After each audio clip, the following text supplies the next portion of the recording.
this is probably one of the most consequential party congresses that we have seen so far in recent years.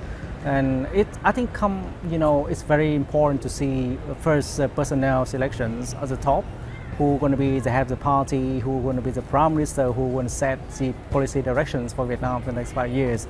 And that will decide the directions of travel for its economic policies, its foreign policies, and also its social policies as well.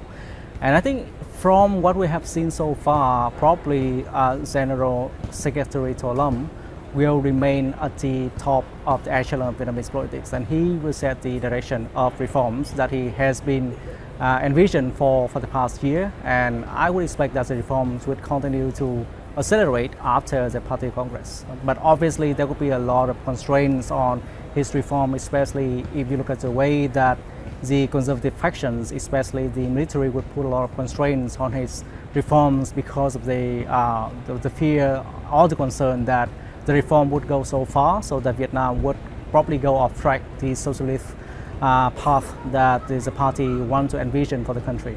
So when To Lâm, ushered the streamlining revolution, it would be very logical for him to streamline the presidency, because in the past year he traveled more than 20 countries, while the president Lương Cường only traveled to, let's say, 3 or 4 non-consequential countries. So I think he de facto is the head of the state already. So that gives him very strong rationale to argue with the Congress that actually, if you look at the way that I govern, we don't really need a president. We just need to merge those positions to streamline the confusion for the domestic audience and the foreign audience.